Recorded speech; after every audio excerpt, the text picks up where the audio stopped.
Hi guys, quick update lang tayo dito sa ating trading bots or automated na grid, no? Binigyan natin ito ng ideas noong nakaraang araw, and as of now, meron tayo ditong kahit pa paano, still in profits pa rin naman, no? So, meron tayong 17 USDT dito na profits, and gumagalaw yan kasi meron tayo ditong open grids, no? So, meron ding mga nagtatanong sa atin dito na example, 10 USDT. Siguro bibigyan ko dito ng example si gold, no? So, meron ng gold na pair dito sa application na ginagamit, which is itong si XAUT.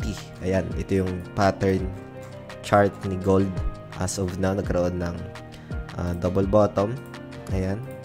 And then, yeah, bigyan natin dito ng example dito guys kung paano i-set up.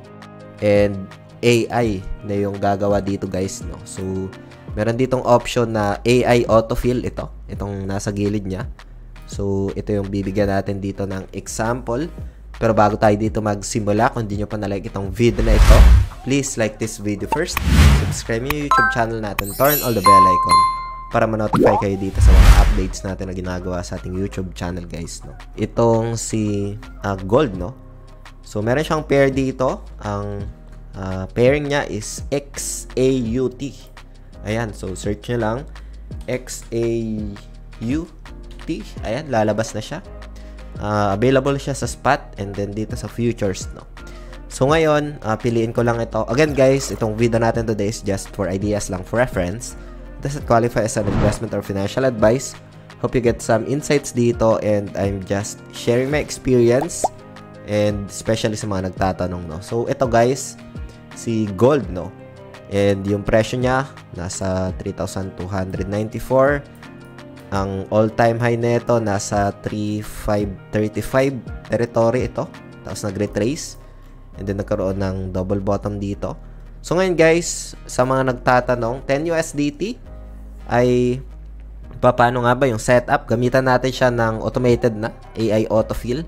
So back muna natin. Ganito yung magiging structure niya guys, no? Pag sa cellphone, pwede naman. Pwede nyo i-search itong si XAUT. Tapos sa may trading bots na option, no? Or sa doon sa grid trading. So ngayon dito punta lang kayo sa tools, ito. Tapos ito is futures grid, and then dito sa option ng long, ayan, for example itong long, no? Sa long guys, kailangan tumaas ng presyo dito kasi pag hindi or magkaroon ng pagbagsak, pwede kang ma-loss dito guys, no? Unless short yung na-select mo dito tapos bumagsak itong presyo na ito, doon ka magkaka-profits. Pero pag tumaas naman, doon ka malo-loss guys, no? Sa neutral naman, if ever na neutral yung pinili mo, dapat yung price action niya magkaroon lang ng sideways move, na magkaroon lang ng up and down within 3,300 tapos 3,200. Kasi if ever na tumaas ng sobra, pwede kang malos doon, no? And if ever na bumagsak ng sobra, pwede kang malos doon since neutral. So ngayon, example lang naman ito, like for example kay long, and then select lang natin itong AI autofill. Ayan. And then as we observe dito guys, 8.64 USDT yung kailangan lang. So sa mga nagtatanong, 10 USDT is that ito, this is only an example, 8.64 pwede dito, no? So magkakaroon na siya dito ng grids, pero as per observation, 17 grids lang yung magagawa dito. So ito yung parameters niya. Ayan. So ito yung lower, tapos upper grid. Ayan. And after that, you can just set ng 8.64 USDT guys, no? So like for example, 10 USDT. Ayan. So pwede yan. And then dito sa pinakababa, you can just set ng take profit and then stop loss guys, no? Like for example, stop loss percentage is like sabihin natin 50, and then dito naman 120.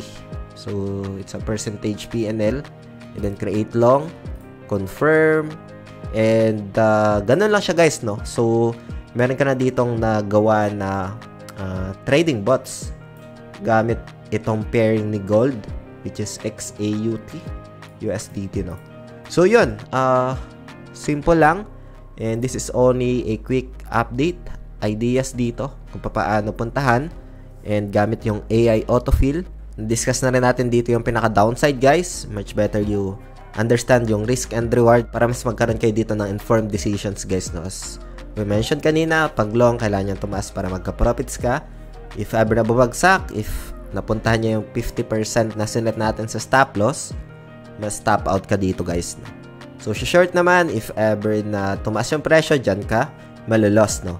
And if ever na nakapag-set ka doon ng 50% and tumaas yung presyo and naging negative 50%, since naka-short ka, doon ka naman mas stop out, no?